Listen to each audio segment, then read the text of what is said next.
Good evening. This is Lisa McDonald, and I'm here to call to order the Wilmette Public Library regular board meeting on Tuesday, September 20th, 2022 at 6:32. All announcements regarding the meeting have been published, and welcome. At this time, can we have the roll call? Of course. Trustee O'Keefe. Yes, thank you. Trustee Fishman, she is absent. Trustee Nealon. Here. Trustee O'Keefe, present. Trustee Riddle. Here. Trustee Summer. Here. Trustee McDonald. Here. Thank you. At this time, we open it up for public comments. Is there anyone from the public that would like to speak? Being that there is no one, we will move on to review the draft of the minutes from August 16th, 2022.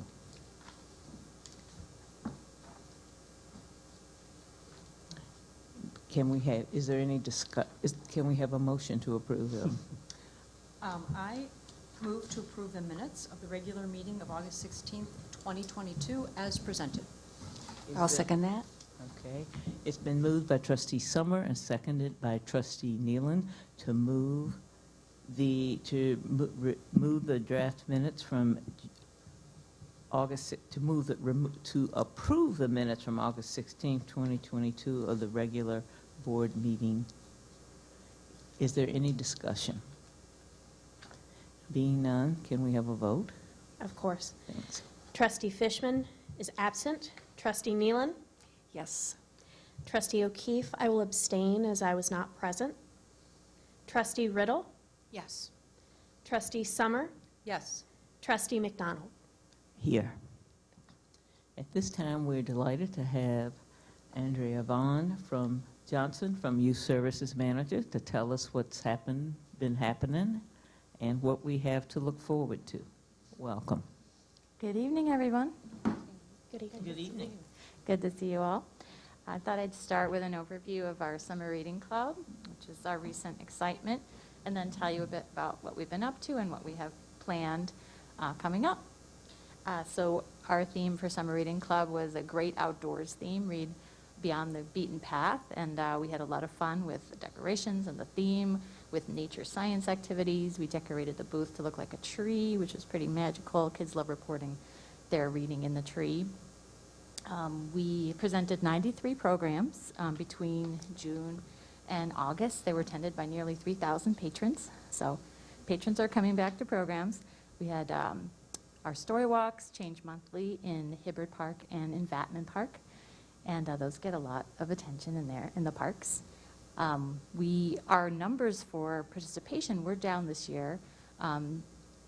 We had 561 participants reporting a completed reading log, and of those, 170 completed a second reading log. That's even down from last year. We were about 700 last year. I've been hearing from other youth services managers that their numbers were also down this past summer, many of them, and I'm attributing it to a lot of revenge travel that was happening over the summer. A lot of families went away and were very busy. We also have a ton of new families that have moved to Wilmette that might not be in the tradition of being in Summer Reading Club each year. So we're going to be focusing even more on outreach next spring to try to build those back numbers up, and we're confident that we're going to get a whole new crop of families coming in to make this their summer tradition. The kids voted who would take over the library on the big library takeover, and if you were here last weekend, you would have seen the youth desk turned into a flower garden, and the librarians and other staff dressed up as butterflies. That was the winning vote, and we had all kinds of butterfly activities and a butterfly identification walk through the second floor, a photo booth. It was a lot of fun, and kids were really, really delighted. We got a nice compliment in the compliment box from it too. That was great. Before I go into what we have coming up and all, I wanted to kind of review our steps towards normalcy during the pandemic. Our in-person outdoor programs we've been doing since summer of last year. We resumed in-person indoor programs for school-age children in fall of 21. We brought back in-person indoor programs and the toys and the picture book areas for early childhood last spring. And yesterday, was it last night? The facility staff reinstalled our fort, our blanket fort. That's where we had our summer reading activities throughout the summer. And it's really exciting to see it back. Our blanket fort, if you haven't seen it before, was first installed in 2015. It was licensed from the Chicago Children's Museum.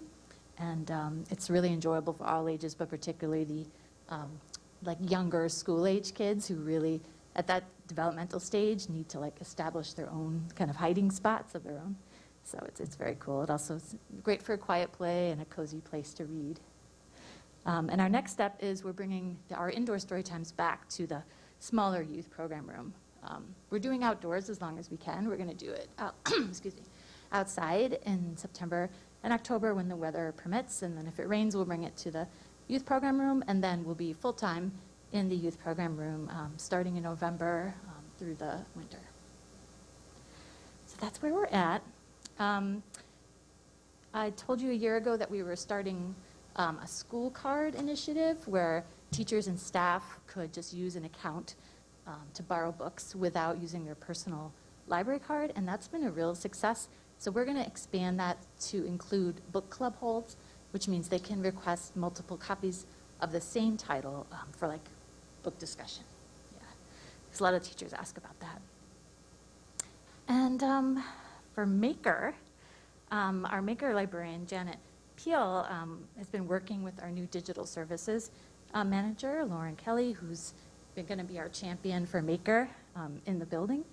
And she has been leading Maker appointments since January, and we've had 675 attendees since January in the Maker appointments. They've been really popular. Some new things we have coming up. A writer's circle, which is going to be for teens, led by Lisa Bigelow, who's actually a published author herself. An illustrators club where they're going to explore the illustrations in the picture books they read, and then replicate, the art, and process art to explore the art techniques that are used. A storytellers club, and more drop-in programming in the junior high room to try to boost activities in that space for the middle and junior high school kids. We're calling that Tween Lab. Another initiative I'm really excited about is being developed by Sarah Jo, who is one of our newer full-time youth services librarians, and it's called Let's Learn Together. And what I've been wanting to do for a while is more of what we started up in 2020, which is to explore what we're calling racial literacy in the community with families and adults. And so in partnership with teen services and adult services, it's going to be an umbrella for book discussion, family workshops, and kits with books and activities to kind of explore, what racism is, in an age-appropriate level. So it's still in development, and we're hoping to launch it in January. And we have a new librarian coming on board. You heard that Alice Joseph retired last month. We have hired a very experienced librarian who has worked with public libraries and also in schools. And her name is Etty Berland, and she's going to be our new school engagement librarian. And so we're hoping for deeper engagement with schools, more outreach in the schools, deeper partnerships, and stronger promotion of all these initiatives and programs that I've told you about. So that's a lot of what we've been doing and what we're planning in the future. Yeah. Can you tell me what's the most popular Maker thing that people use? Oh gosh, I'd have to ask Janet, but What are some things that are popular? a lot of 3D printer designs. Okay. So yes, I know this because they come to the desk to pick them up, later. A lot of the silhouette vinyl cutter, where they can make their own vinyl stickers, their own design. Yeah. Sewing machines are popular. It's all kinds of things. Yeah. Thank you. Andrea, can you just go through the multi-generational program you guys are designing again? So, because I didn't really quite get that. Let's learn together. Uh-huh. Oh yeah. So I can tell you in more detail what she's planning.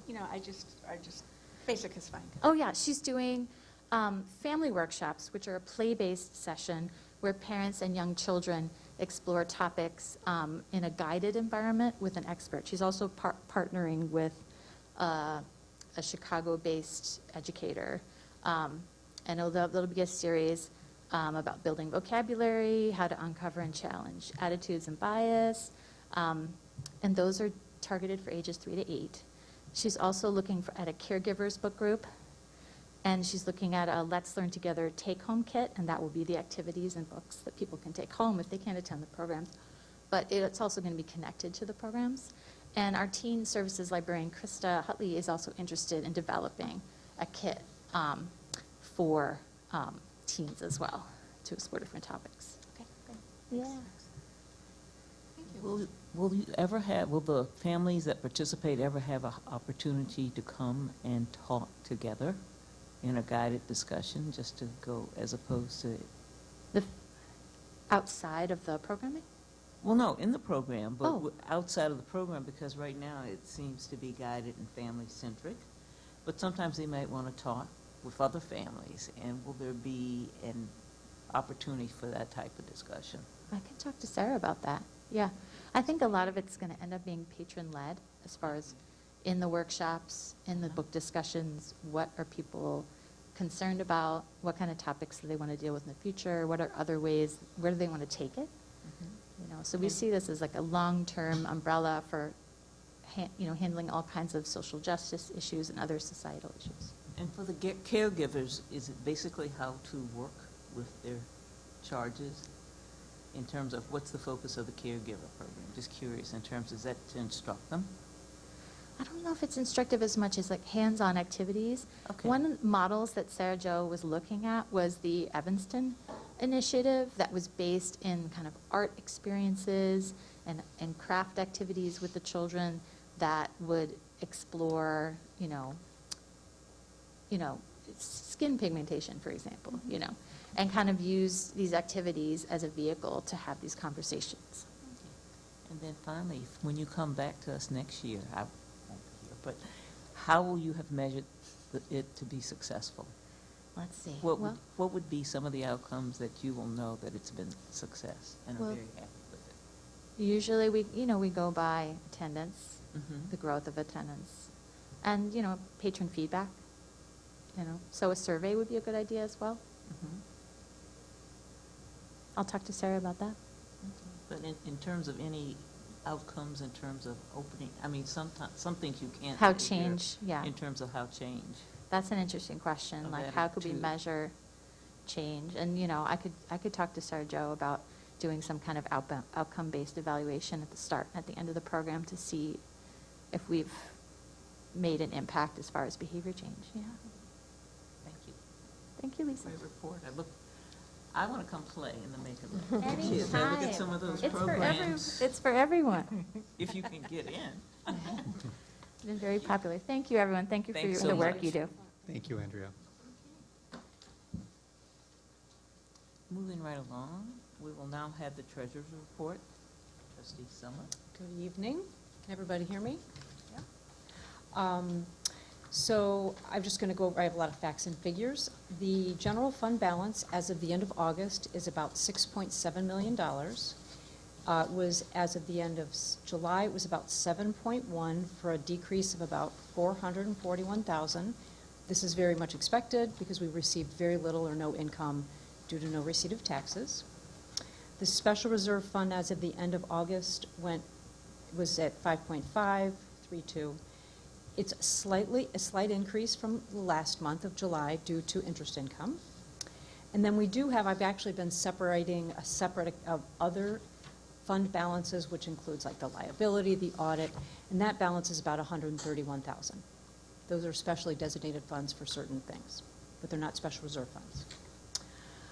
If you look at the CD listing, John's done a great job taking advantage of the higher rates, as well as building a CD ladder with rates from about 1.5% to 3.25%. There's a couple that are lower at the beginning, but we've kept those because we don't want to tie everything up too long. As indicated in the notes to the financials, the total general fund expenses are slightly above the 2-month rate, and if you look at the details of his notes, it's primarily due to personnel and the extra payroll in the previous month. If you have any, the net operating loss for just operating is about $898,000 year-to-date. Again, haven't received any income, so it's not surprising. Let's see, if there have been any disbursements on it. There have been no disbursements from the Special Reserve Fund. There have been some disbursements from some of the other, we'll call them other funds, for IMRF and FICA payments, which accounts for the difference between the year-to-date net loss of $909,000 versus the operating loss. I'm sure you all noticed all of this. And lastly, as I'm sure you were reviewing all the checks carefully, there is a check that was written to the auditors for $6,800. It looks like it's written from the checking account because it's listed in the checks, but John will do a journal entry so that it is properly accounted for in the audit account, which is a special account. So it won't be in the checking, the operating account. Does everybody understand that? Yes. Okay, great. If there aren't any, Lisa, do I say, is there a motion or do I ask for questions? Motion and question. Okay, motion. Any questions, discussion? Is there a motion to approve the bills and salaries and check detail for August 2022? I move to approve the bills and salaries, check detail for August 2022. I will second that. Are there any questions?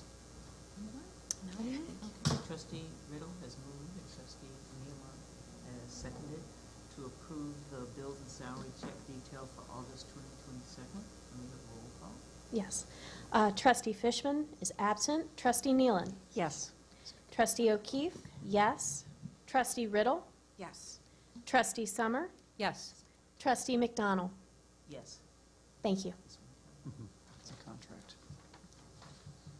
Thank you, everybody. All right. Excited about the new proposed Biblioteca outdoor locker solution, so let's hear it. Okay, all right. So we're on to our action items this evening. So I'm going to invite our circulation manager, Kim Heglin, up to the table. And by point of introduction, I'll give you a little bit of background about this proposal. The staff and I are really excited for this opportunity. As you know, we've discussed the notion of bringing 24/7 solutions to the library for some time. We believe that this is built into our strategic plan as part of our goals to meet our users at the site of their need, and also to provision the access to materials outside of the normal scope of the library's operations. So to offer a 24/7 solution for physical materials is an entirely new solution for us. We don't have a model for that. As you know, during the pandemic, we had to pivot our operations to provide a solution while the building was closed in an effort to try to provide materials to our patrons, and we developed a service model there called parking lot pickup. And we have continued to do parking lot pickup since that time because it has become a popular solution, and Kim will tell us a little bit more about that. We've been talking about lockers for a while. Internally as staff, this is a notion that we've really been interested in. We've been looking at a number of our peer agencies that have offered this. Throughout the CCS consortium, there are several library agencies that are providing this service already. We investigated it, and I did some preliminary research for you when we were talking about this at budget season earlier this year. And I gave you a proposal somewhere in the range of about $100,000 or plus for a solution like this. And I'm thrilled to be able to present this solution to you all tonight, which is significantly cheaper. This is also a unique solution in the fact that it comes from a vendor that we already are partnered with. We did our RFID project last year with our partner agency, Biblioteca, and this is their solution. So as I mentioned before, this is a strategic plan related initiative. We do have a survey that's been going on this fall. And one of the questions in the survey was, would you be interested in being able to pick up your holds 24/7 via a secure outdoor locker? And there were 4 options that patrons could choose in responding to that. And of the 400 folks that responded to the survey, about 1/3 of them said that yes, they would be interested in selecting their materials here on site. And an additional 13% said that they would be interested in a solution that would be off-site. So for us to be able to explore this option for our patrons and piloted on-site would be an opportunity for us to see if we could provision this remotely in the future. So all of that said, when we, back to the budget, we talked about this last spring as being part of our special reserve fund. So there are not a lot of capital improvements like this that would be eligible for that. As Trustee Summer just noted, we've got about $5.5 million in that fund, so this is a very small portion of what we would be asking for to support that solution. So without further ado, I'm going to turn it over to Circulation Manager Kim Heglin to tell us a bit more about this proposal. Thank you, Director Austin. Hello, good morning, or good evening to the board. It's been a day, hasn't it? So thank you for having me. I'm really excited about the lockers that Director Austin kind of gave you a rundown on, as well as it is in your board packet.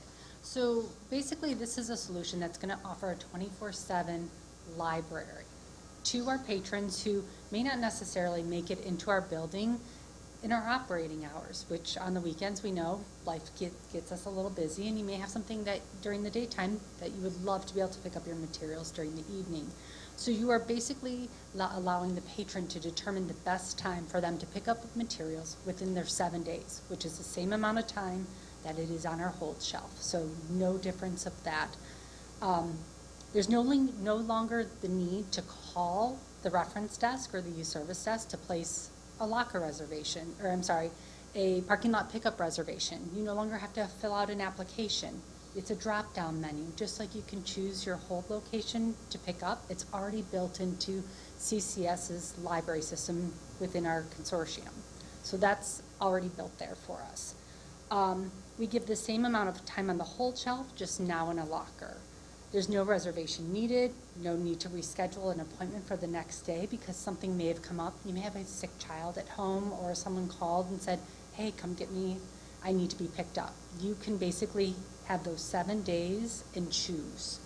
And it checks it out at that point, just like if it was on the hold shelf. It's on the hold shelf for 7 days, you check it out on the 7th day, you still have that material for the traditional loan period. You don't lose any time. You scan your library card, just like you would at the self-checkouts.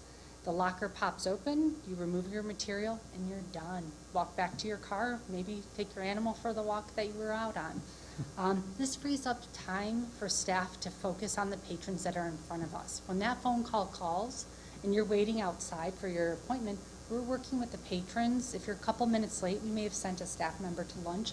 This really frees up our staff to focus on that person that's right in front of them. To implement this, it's not much different than we already have in place. It's all automated for us. So right now we have to look through a system to see how many holds we have to pull for the patron. This way it actually goes right into the locker. We get the patron's hold, we are able to put it right into the locker. It streamlines the process. Just like if we were to wrap up that hold sheet on the rounded book, it does the same thing. We can go right into the locker, enter it into the system, and add it right there. You'll be notified, just as your normal hold notifications are there, that it's ready for pickup. And then you can come at your leisure. This is a convenience. Patrons no longer have to worry about basically focusing on coming to the library and making it a planned effort sometimes, because it's a lot. Everyone has a lot going on right now. This locker provides that solution. Also gets us out into a 24/7 model, which has potential for growth. We don't know what it looks like in our future implementation, so I'm really excited to be able to offer this. It's going to streamline our whole circulation process on a daily basis. I'm here if you have any questions, or Director Austin. Yes. So say, for instance, it's immensely popular and all the lockers are filled. What's the backup plan for somebody that wants to do the 24? Yes, thank you. That's actually a very good question. So there's a couple, if we continue to see that there is a need for the lockers, that's great. We have the ability to build onto the system if we need to. So we can add another bank, which they're called from Biblioteca, of lockers. But what also happens is it's considered in our system that it's in transit to the lockers. So if you've ever borrowed a book from another library, the system on your account says it's in transit. The patron will see that it's in transit until a locker becomes available. So I've been in touch with so many libraries that none of them have been at full capacity since the beginning of the pandemic. So I don't foresee that to be a major concern. The amount of patrons that we have that are repeat users and how many parking lot pickup appointments that we have on a monthly basis, I'm not going to say it's not going to happen, but we've made it to a bank of lockers that should be just enough to cover that what-if solution. And then once we know, the system will tell us as soon as a patron picks up that material that a locker is open and we can fill the next material in. We've got a one-year warranty on if the proposal comes with a one-year warranty. How has the service, have you had any need for service with the RFID from Bibliotech? And is the service local in case something goes wrong? I'm just curious in terms of the capacity here since they are West Coast. So we've had, and Director Austin and I kind of went over it, we've had our checkout stations, the older models, for a very long time, and we really haven't had a need to service those. The locker themselves is a bigger checkout station. It's the same memory and computer setup as a checkout station. So the interior computer, I'm not too worried about. I'm not necessarily, we haven't had any major issues with any of our 7 checkouts since I've been in here since 2020. I've been here since 2020. None of that has ever shown any issues. In the previous checkouts, self-checkouts that we had, which were an older model, from my understanding from many of the staff members, were not necessarily needing to be serviced. They're pretty much just like our traditional computers. They have their updates that they go through and we update them. So I haven't seen a need for any service, but it is local. Yep, the service is local. There's a Okay. dedicated technician that's in our area. The AMH has had requirements for service, but staff has learned how to do some of the tweaks on their own, so we've been able to sidestep some of that too. And then the final thing is, one of the things you said was that the Wi-Fi is going to be extended. What is it that allows it, and what would be the amount of the extension? Sure. So there is a Wi-Fi hotspot that's inside of this device as well. So we did actually this week receive our 3 external Wi-Fi hotspots that expand our service out into the front lawn and into the parking lot. So this would be an additional access point that would connect to that. As this is effectively a computer, like a checkout station, it requires data. So the data that runs the self-checkout portion of that unit also controls the Wi-Fi network to it. I have a question. How many lockers are there? 38, if I remember correctly. Okay. Will they be able to take things out other than like books and CDs? Like if someone wanted to do a small, I don't know if it's a maker kit or a small kit type thing, could they do that in the locker? So we actually have an innovative way through our interlibrary loan staff where they create internal barcodes. So yes, we could kind of create a Like a pseudo barcode, and yes, because we do the DIY kits that go That's out what for I the think, yes. teens. Yes, we could kind of create a barcode for it. Okay. And any estimate of the installation cost that's not associated with their installation? Like, we'll have to do some work here. Any idea what that's going to cost? Yeah, that's a great question. So in terms of the costs, we're talking just this evening about the product itself. There are some installation costs. So you may recall when we did the capital improvement project last year, we did leave a few stubs for electrical and data proximate to that location on that wall, anticipating that we might have a future use for that. So we've already got a cable run there. It would just be creating the terminus for it. We are going to be having an electrician come on site here. This is unrelated to this, but related to this. We're having an electrician come on site pretty soon this fall to do an installation of our electrical vehicle charging station as part of a partnership with the village. And when we have that electrician out, we thought if we've got this project underway already, we can just have this aspect done at the same time and just have that done on time and materials at the same time. Okay. And my last question. And the other piece, Oh, the go ahead, the sorry. one other cost would be, so it's the cost of the unit itself, which is what we're talking about this evening, the cost of the electrical, which is nominal. And then the other cost is, in order to brand it, to make it look like what the rendering is in your packet, we would do a little bit of a vinyl wrap on it. And you may recall we did that for the van too, and for the book drops outside, again, a nominal fee. I would say total on all of that, it wouldn't be more than about $2,000 probably to take care of the installation and the personalization of it. Okay. Good.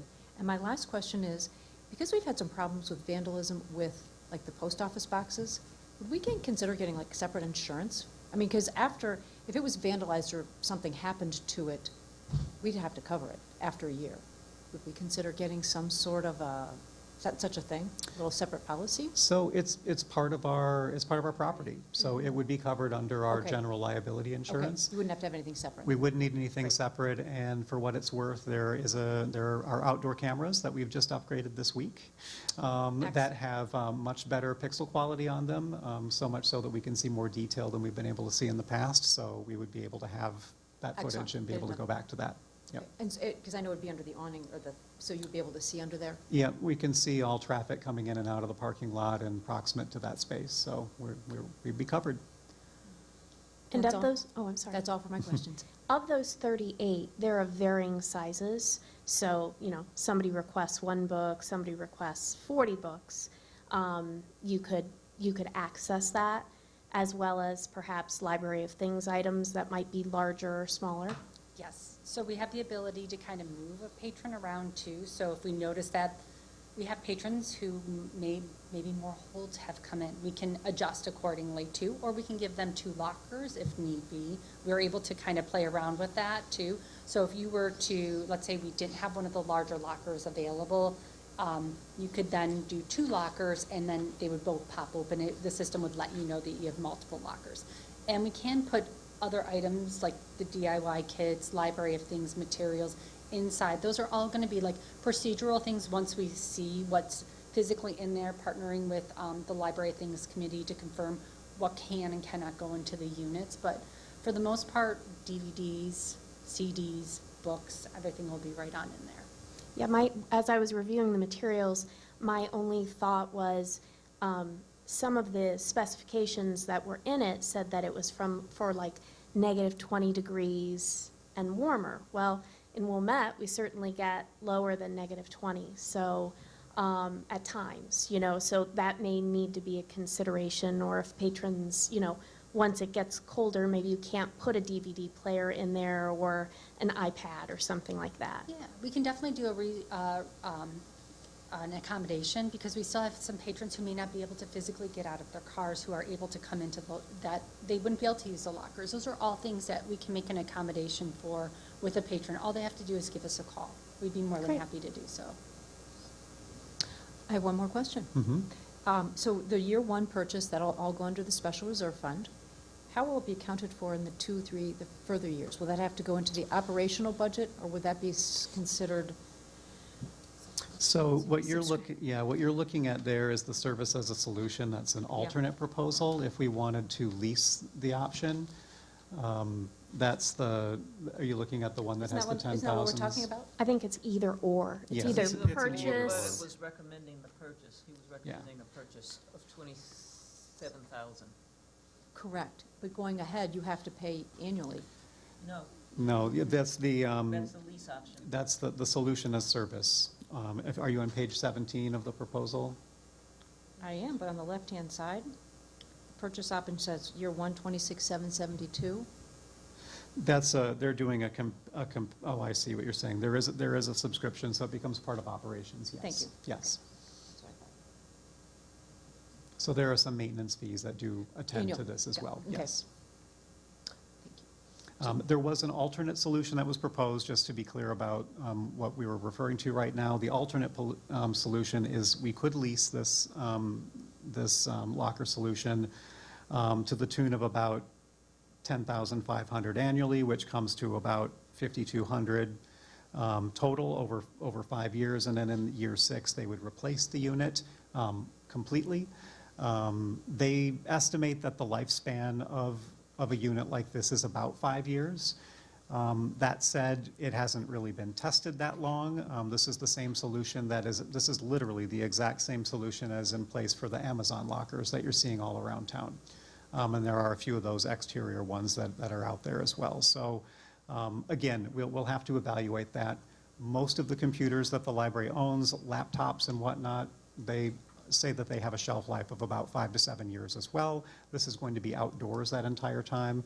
It is true that it's rated from -20 to 120 degrees.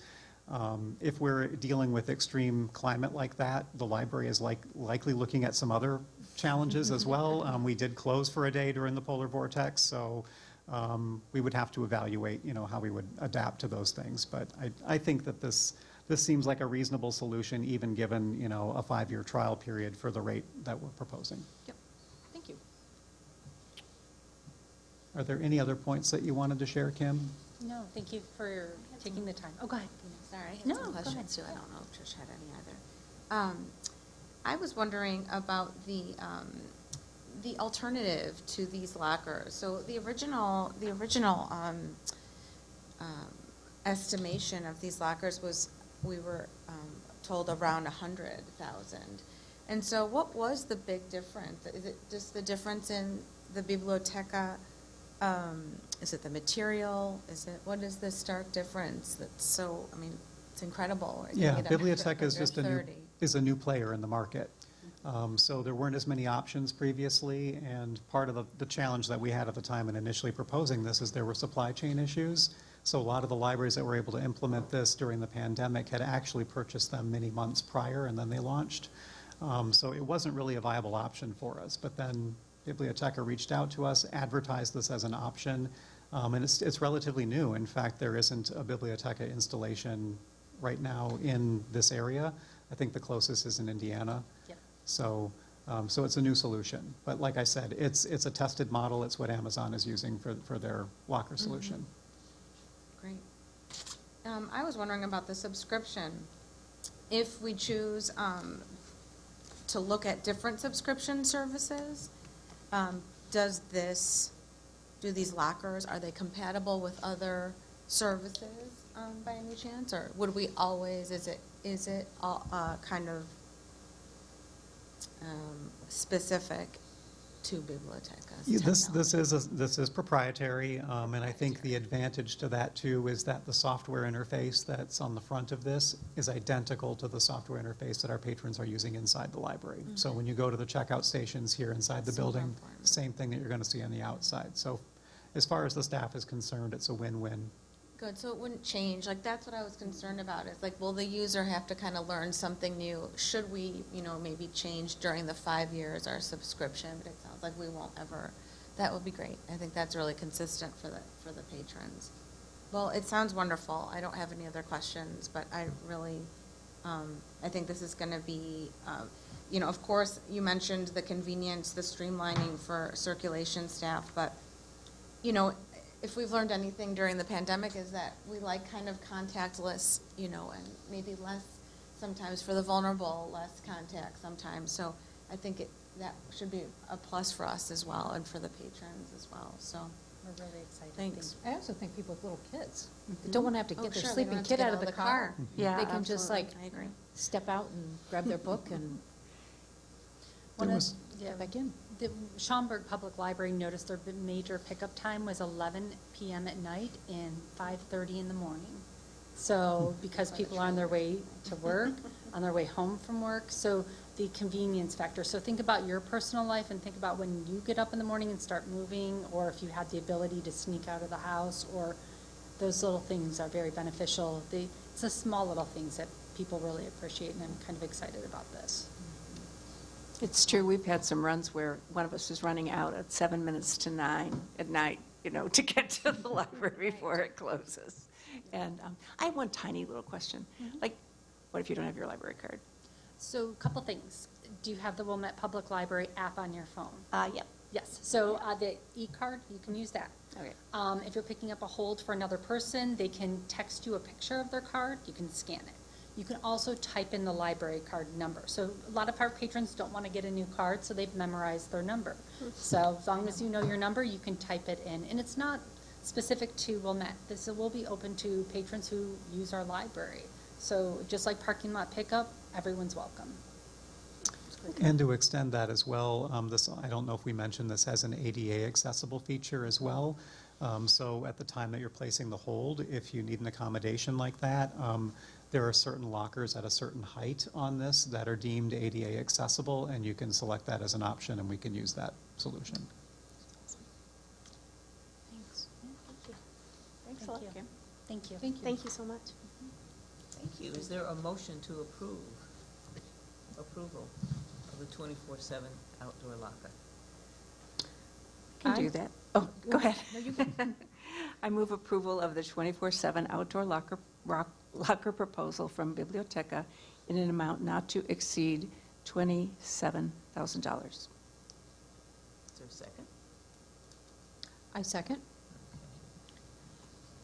Trustee Nealon moved and trustee Summers second to approve the approval of the 24/7 outdoor locker proposal for Biblioteca in the amount not to exceed $27,000.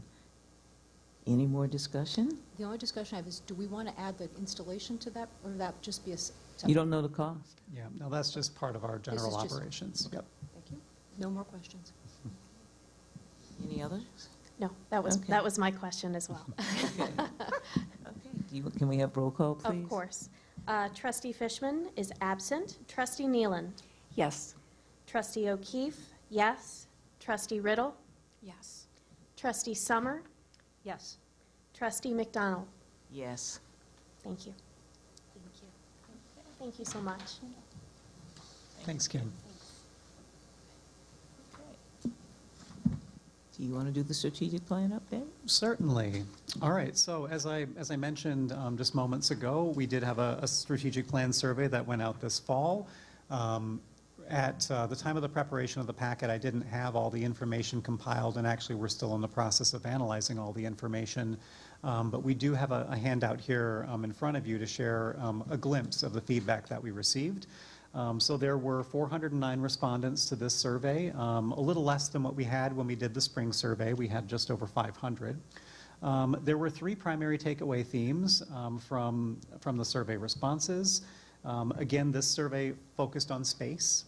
And so the big takeaways were that people want a collection that is attractive and accessible, with areas where they can sit and enjoy the collection. People want to be able to engage with the staff in various ways that they interact with the library. They want to be able to check out, have reader's advisory and programming assistance with a live human being.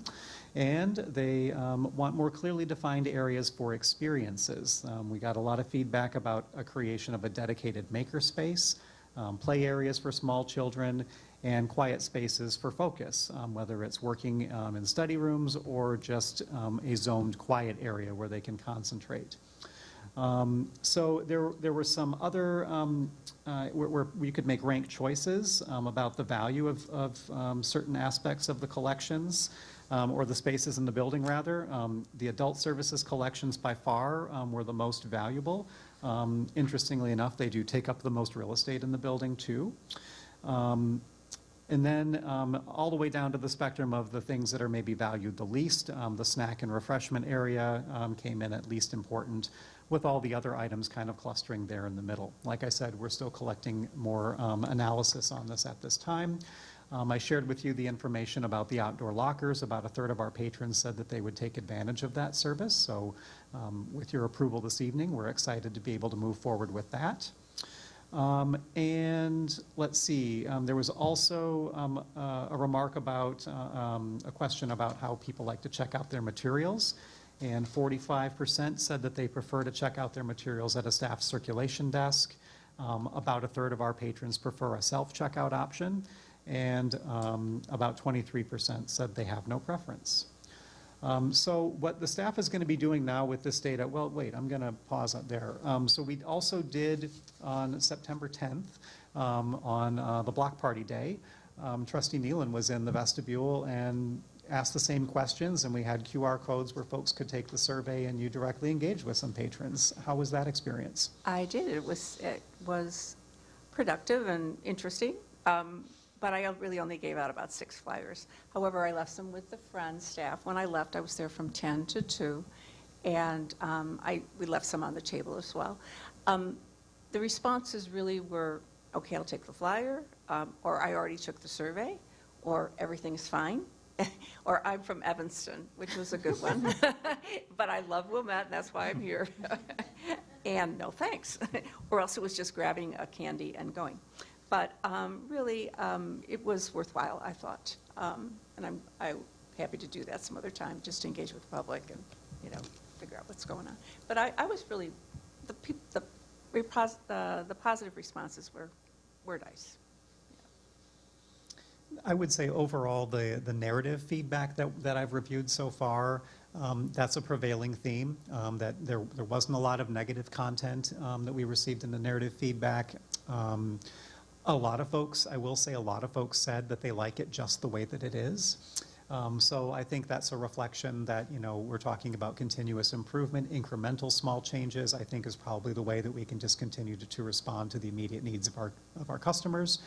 At the same time, there are some objectives that we know that we need to meet. So what I think our next step is, based upon the conversation that we had last month, is we're going to begin the full compilation and analysis of the data from the spring and now this fall survey, and we're going to go into the phase of now drafting our plan based upon the feedback that we received and to prioritize those items in the key categories. Based upon some conversations that we've had here in the last week or so, there are 2 key categories that we're going to be adding to the strategic plan this time around, and they relate to fiscal accountability and being good stewards of our local tax dollars, as well as sustainability and incorporating that into that. But the other categories are still very much a priority for us, and we're going to craft this plan to be more action-oriented in terms of our strategy. And then after it's crafted, before we approve it, we are going to hold a couple of meetings and let the public see and the patrons, and then just go over some key points and see what their feedback is. Because I think it's easier for somebody to respond to an actual report as opposed to brainstorm. And they may have some ideas, and they may get some other ideas, but I think that would be the best way to get input with an actual plan draft. Okay.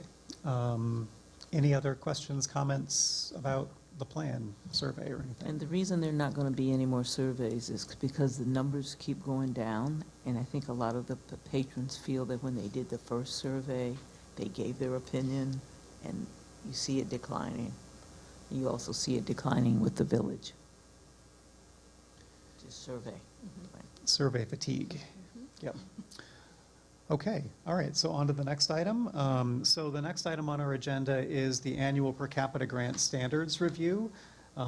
As you know, the state of Illinois has a standards guide for public libraries. It's called Serving Our Public 4.0, Standards for Illinois Public Libraries. It was published in 2019 and includes an update of basically all of the standards that every public library in the state of Illinois should have. So as a matter of course, as part of our annual per capita grant application, as a board, we need to go through our checklist and confirm that we do in fact meet these standards.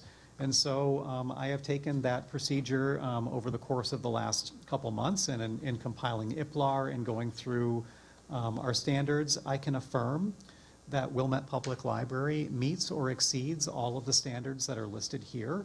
In the heading of my report, you'll see it says that items highlighted represent standards that have not been met, and your eyes are not deceiving you. There are no areas that are highlighted. I will say that there were a couple odd references in there to requests that libraries take to other means for communications, including creating podcasts and posting billboards. We don't have billboards in town, so that is not really a mechanism for us to use. And we're evaluating podcasts, but the ROI on a solution like that isn't quite relevant for the library at this time. So we'll continue to analyze that as a method to try to engage our users, but at this time, beyond that, we meet and exceed all of the standards listed in the guidelines. Any questions on this procedural review? I'm just going to make a comment that I forgot to mention. We did get our per capita grant, which turned out to be about a little over $1,000 more than we had budgeted for. So that was a good thing. About 42,000-ish. Yep. Yep.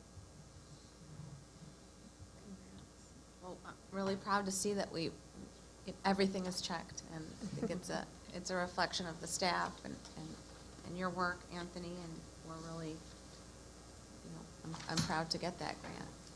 We're lucky to get it, so thankful. Thank you.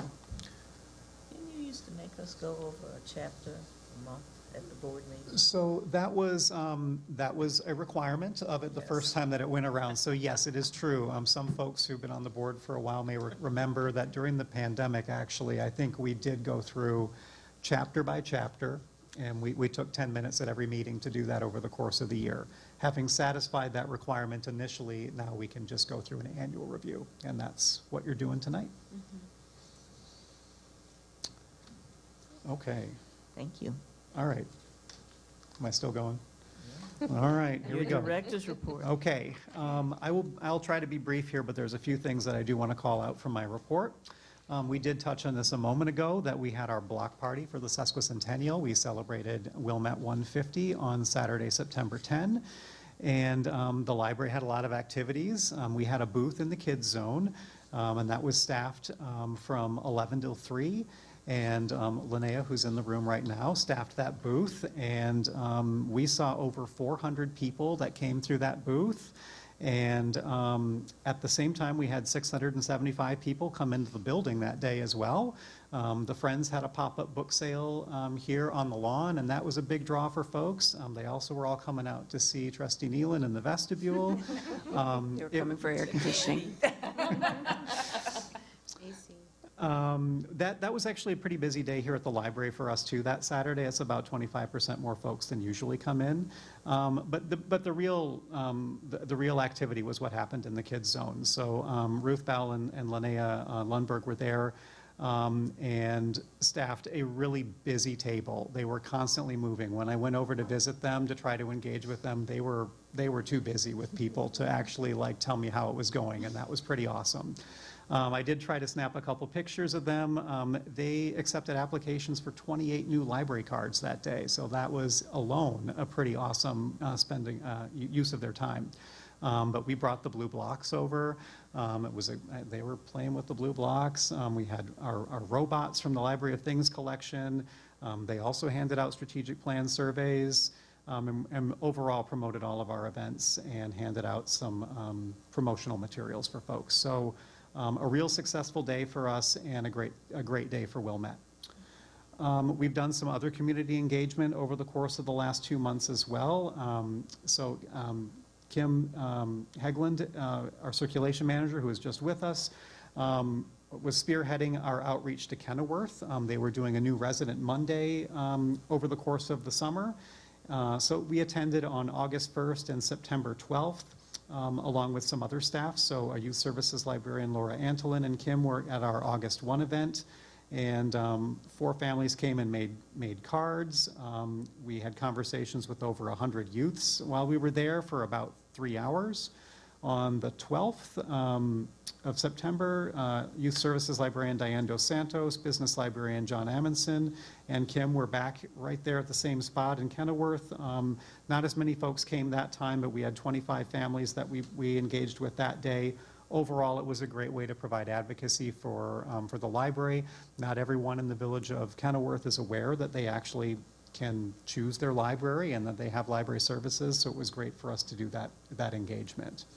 I will pause there because I'm on the subject of Kenilworth and say that the Kenilworth Public Library District is holding their regular meeting, would be holding their regular meeting this week.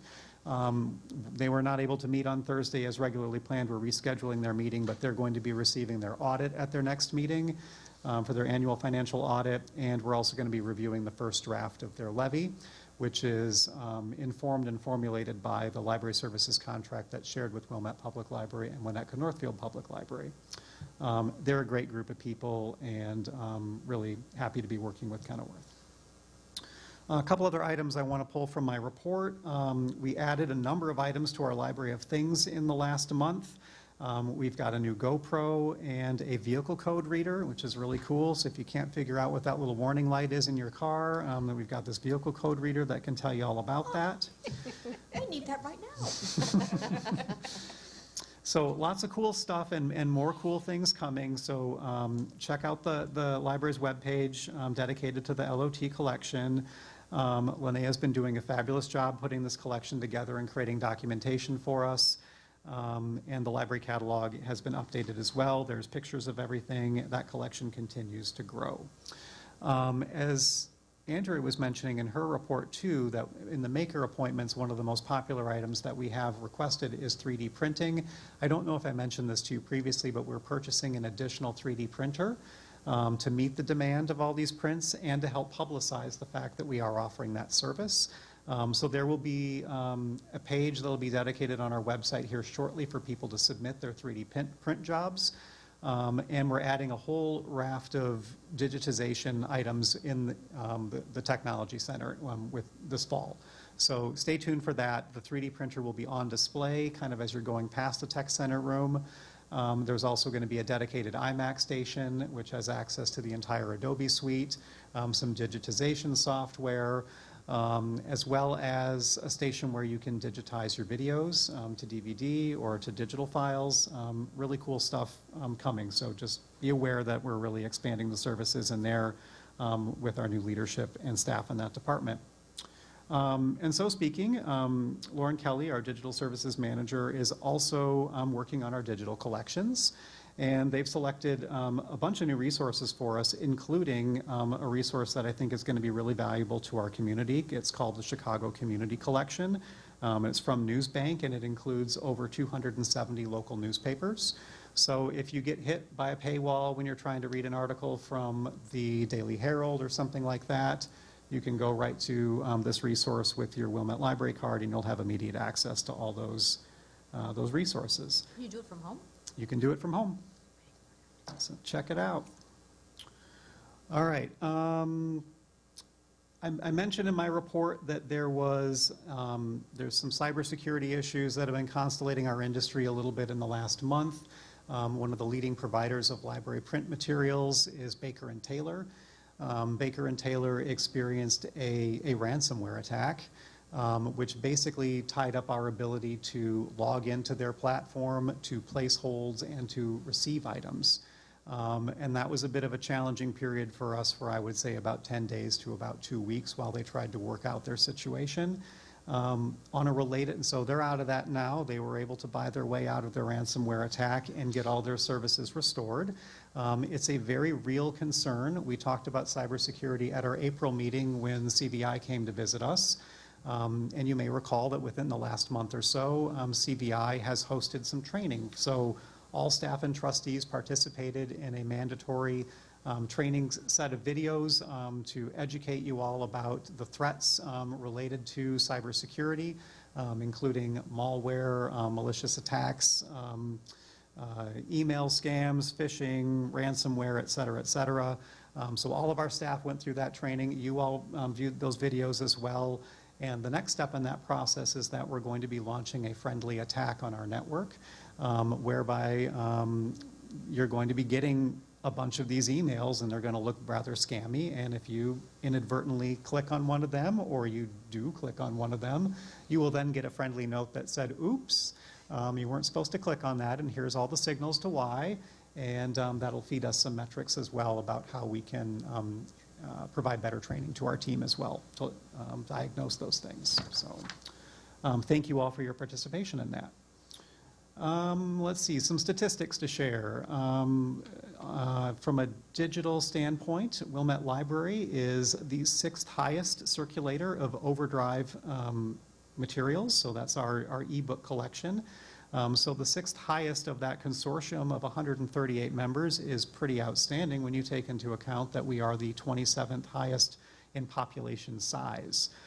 This is really no surprise to me and shouldn't really be to you either. Wilmette Library was one of the earlier adopters to the Overdrive consortium back when it was called My Media Mall, and our patrons adopted e-readers at a very at an early rate and have been voracious in using those resources. So we're excited that folks continue to use Libby the way that they do, in addition to the other digital resources that we're providing.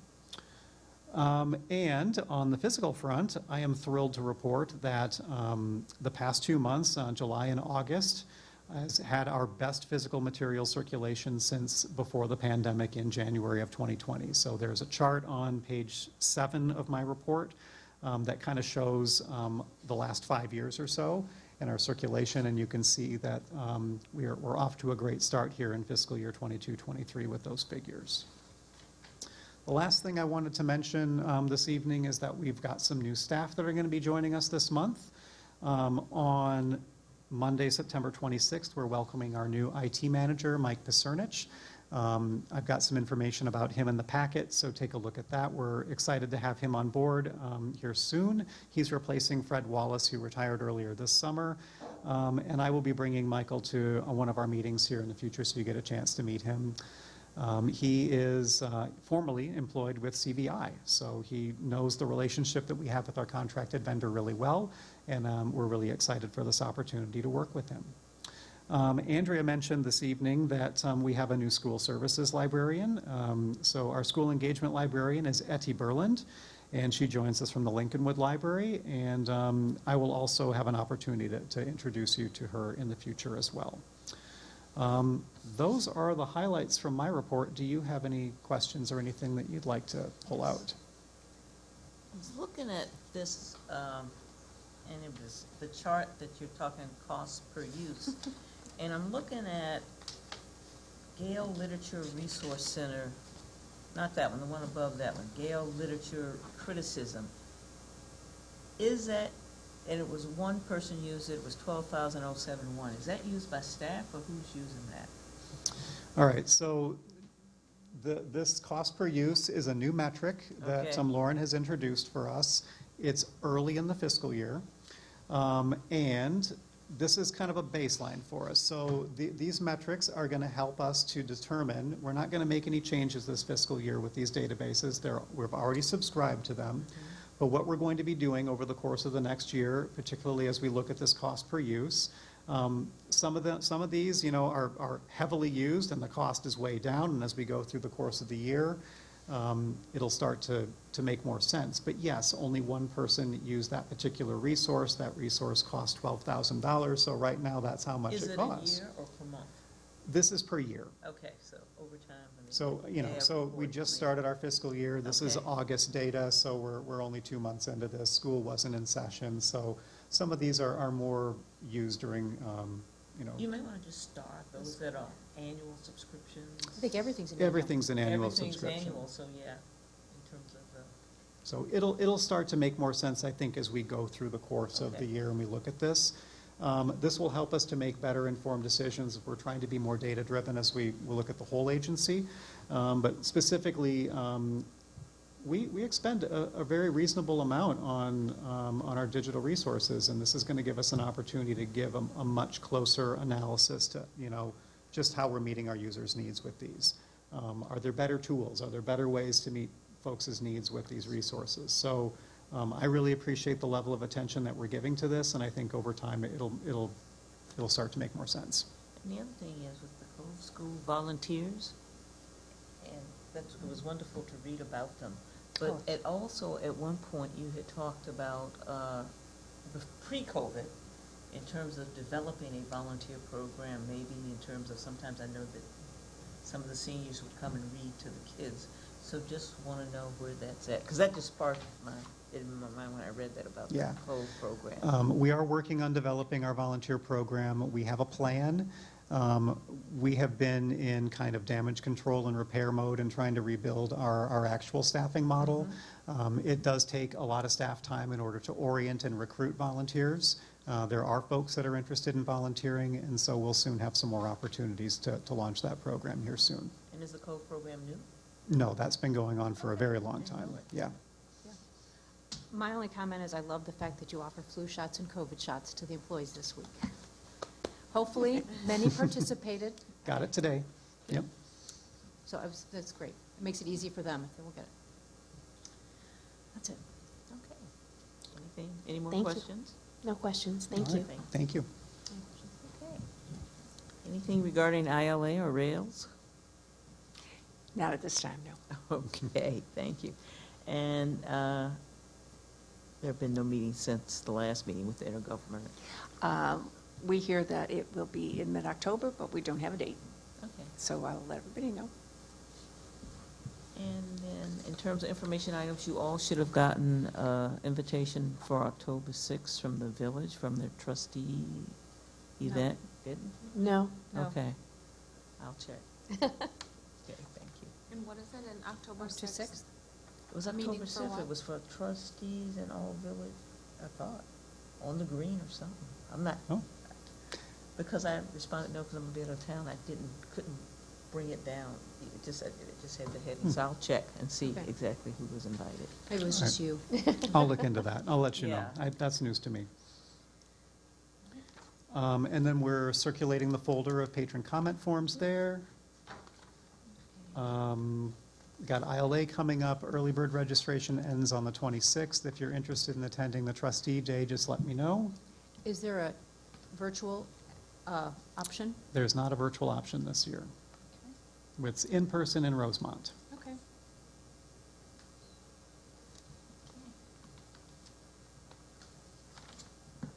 You want to schedule the finance? Yes, I guess. So we'd like to schedule the finance meeting for Monday, October 10th at 1 in the afternoon. But I see a face of someone who may not, It's a question. Let me just check. okay, Yes, you said Monday, October 10th at 1? I believe. I'm going to just check that. Yes. The time is a little more flexible. The date would be very helpful if we could do it that date based on, The morning would be better, to be completely honest. Could you do it at 9? I can do it at any time. Would 9 o'clock work for you? 9 would be better. Tina, how about you? Let me- October 10th at 9. I think so too. With the morning, that's not, you kids will be gone. Yep. Okay, I know that, just, Thank you for asking. You know, we would prefer not to start a meeting right at 9 a.m. as that's when the building opens. yes. So if we could call it maybe 9:30, that gives us an opportunity to get ops underway, or Okay. 10, somewhere in there, whatever. Is that, I'll be gone and I've got to be somewhere at 11. So so why don't we do 9:30? And we'll 9:30? just be very efficient. great. So everyone could please read their documents well in advance. So 9:30 is good for you? Okay. Is that? do you want to state the purpose of the 9:30 should meeting? work. I Okay. think school is in session. Oh, it's Columbus Day. It's Columbus Day. I don't know the schedule. I We'll think we're- confirm. District But so- 39 is typically in session, I think. So tentatively, we'll do it Monday, the 10th at 9:30 with confirmation from you guys with your kids in school. I mean, just to make Correct. sure school. Sure. Okay. Thank you. Yeah, so 10 at 9:30. And to reiterate the purpose of the meeting, this is our first meeting of the fall finance session. Finance Manager Risco and I met with Trustee Summer and with our financial analyst Andrew Kim from PMA Securities to do an update of the work that we did last fall, which was the long-range projections, looking at our estimates for the levy, long-range expenditures for budget and capital improvements. We've updated some assumptions, and we'll have a couple different models that we can share and discuss with you to help us prepare for the levy season. Do we anticipate an hour, 2 hours, TBD? Based on Lisa's request, we would like to be out by 11. Okay.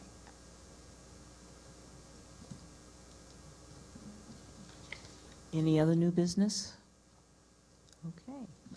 At this time, I move that the board go into closed meeting to review minutes from previous closed confidential meetings in compliance with 5 ILCS 120 statute dash 2.06D, and to discuss the selection of candidates to fill the vacancy on the board in compliance with 5 ILCS 120, whatever it is, slash 2C 3 of the Illinois Open Meeting Act. And then Do we need to second it? we need a motion. Oh, I thought you just I moved. it, and we need a second. Thank you. I second. It's been moved and seconded that we go into closed meeting to discuss the minutes that have been closed minutes and the candidates that we had the pleasure of meeting with yesterday at 7:41. Do we need to do a roll call? Roll call. Yes. Trustee Fishman is absent. Trustee Nealon? Yes? Trustee O'Keefe? Yes. Trustee Riddle? Yes. Trustee Summer? Yes. And Trustee McDonald? Yes. Thank you. Thank you. And you want to take a couple minutes break, and then we'll be adjourning to the room next door. You said this is the All right, you let us know when you're ready. Okay. Good evening. This is the open the meeting.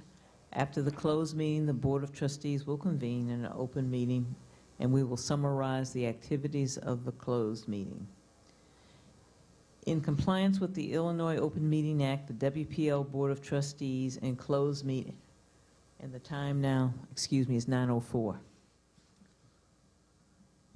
In compliance with the Illinois Open Meeting Act, the WPL Board of Trustees in closed meeting voted to recommend the following to the WPL Board of Trustees in open meeting.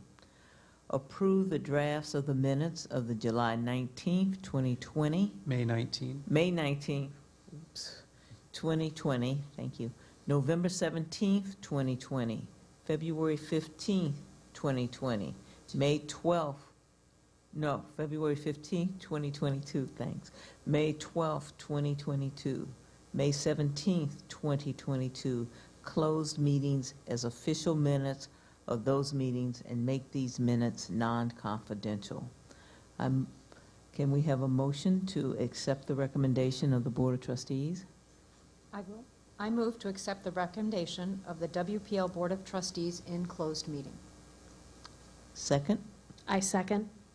Okay, it's been moved by Trustee Summer and seconded by Trustee O'Keefe to accept the recommendation of the WPL Board of Trustees in closed meeting. Any other discussion? No discussion. Can we have a roll call? Yes, please. Thank you. Trustee Fishman is absent. Trustee Nealon. Yes. Trustee O'Keefe, yes. Trustee Riddle. Yes. Trustee Summer. Yes. And Trustee McDonald. Yes, Thank you. thank you. I move that we adjourned the meeting at 9, and the motion passed unanimously. And I move that we adjourn the meeting at 9:05. Is there a second? I'll second. Okay, it's been moved by Trustee McDonald, seconded by Trustee Nealon. All those in favor, say aye. Aye. And we are done. Thank Thank you. you all. Thank you. Thank you. Good night, everyone. Good night.